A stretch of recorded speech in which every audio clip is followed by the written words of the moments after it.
Você sabe o que ela come no café da manhã. Sabe como ela ri quando está nervosa. Sabe os filmes que ela ama e os que ela odeia, mas assiste mesmo assim. E às vezes, raramente, num momento de honestidade, você se pergunta se realmente a conhece. Ou se conhece a versão dela que você precisa que ela seja. Essa pergunta não é traição. Não é sinal de que você é superficial ou que o amor é falso. É, talvez, a pergunta mais honesta que alguém apaixonado pode fazer a si mesmo. Pensa numa situação específica. Você está com ela num momento ordinário.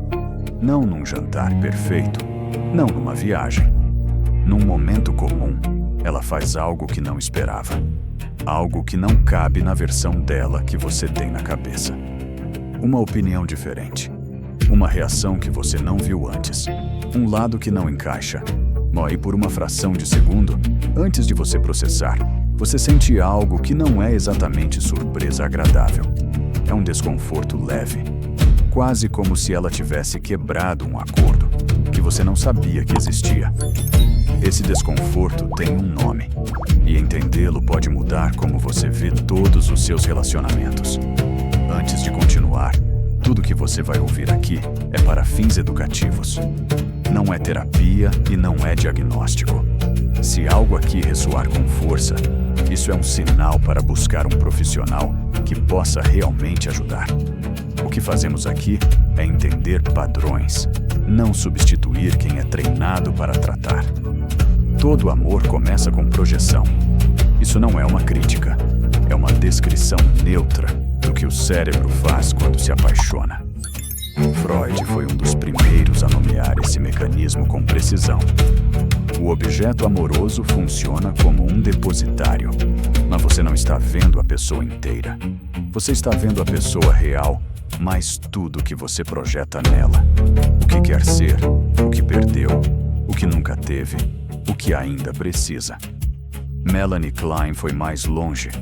Ela observou que tendemos a amar partes do outro, não o todo. A versão da pessoa que você ama no início de um relacionamento é, inevitavelmente, uma versão editada, com ênfase nas partes que te atraem e silêncio sobre o resto. A pessoa real é sempre mais complexa, mais contraditória e menos encaixada do que a versão projetada. E é aqui que fica interessante. Isso não é falha de caráter. É o funcionamento padrão da atração humana. O problema não é que acontece. O problema é quando você não percebe que está acontecendo. A pesquisadora Dorothy Tanoff passou anos estudando o que ela chamou de limerence. Esse estado de atração obsessiva dos primeiros meses, com pensamento intrusivo, hipersensibilidade a cada mensagem, cada olhar, cada gesto. Um dos achados mais importantes do trabalho dela é o seguinte: a limerence tende a diminuir à medida que o conhecimento real da pessoa aumenta, porque a pessoa real, inevitavelmente, não corresponde à figura idealizada. O que muita gente interpreta como o amor tendo acabado é, na verdade, o momento em que a projeção cede. E aí vem a inversão que muda tudo. Esse não é o fim do amor. É o primeiro momento em que um amor baseado em algo real se torna possível. A maioria das pessoas foge exatamente nesse ponto, quando a intensidade cai e o que fica é mais complexo, mais humano, mais difícil, mas também mais real. A Carl Jung tinha uma forma diferente de nomear isso. Ele descreveu o que acontece nos relacionamentos românticos como transferência, a projeção de figuras internas sobre parceiros reais. Você carrega dentro de si uma imagem do que é atraente, do que é protetor, do que é capaz de te completar. E quando alguém ao redor ativa essa imagem, você se apaixona, parcialmente pela pessoa, parcialmente pela figura que ela evoca em você. O padrão fica claro quando você olha para quem você se apaixona repetidamente.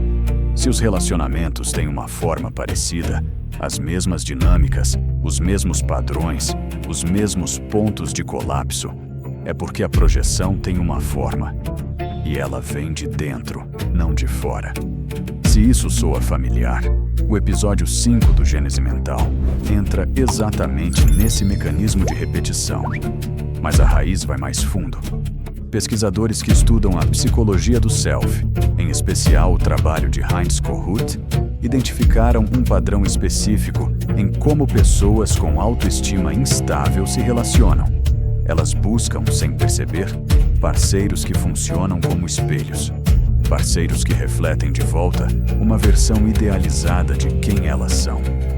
Nesse caso, o que é amado não é totalmente a pessoa, é o reflexo, a versão de si mesmo que o parceiro convoca quando está presente.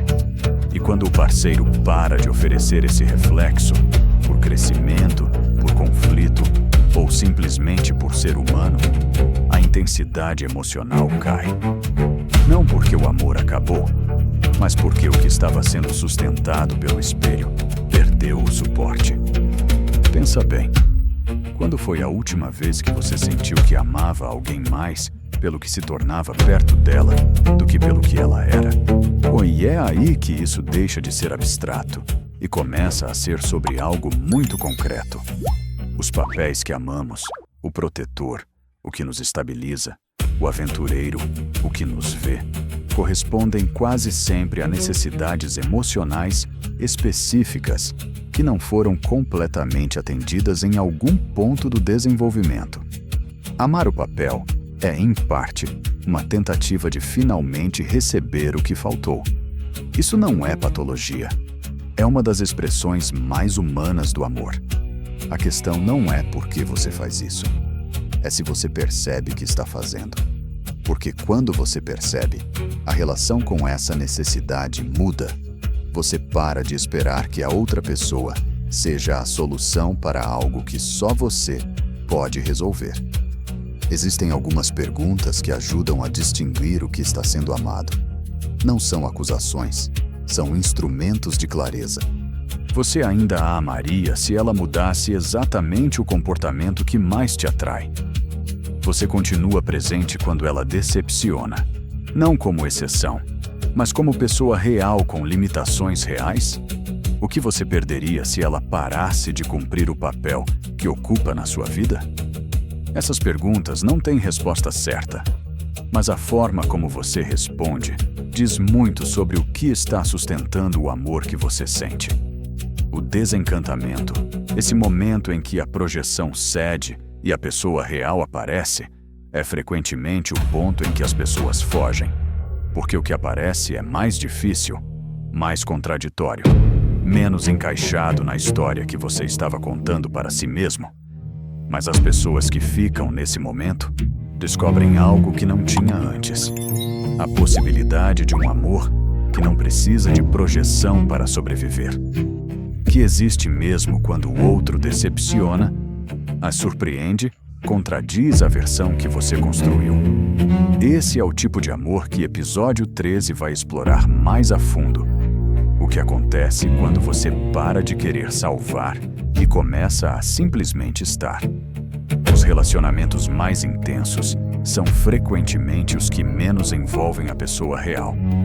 Não porque o amor seja falso, mas porque a projeção é tão forte que a pessoa real mal tem espaço para aparecer. Amar o papel não é fraqueza, é humano. O problema é permanecer no papel quando a pessoa real está esperando ser vista. E essa espera, silenciosa, paciente, frequentemente invisível, é o custo mais alto de um amor que ainda não encontrou seu objeto de verdade. Você já amou o papel mais do que a pessoa? Me conta nos comentários, sem julgamento. É mais comum do que parece. E reconhecer isso em voz alta, às vezes, é o primeiro passo para mudar.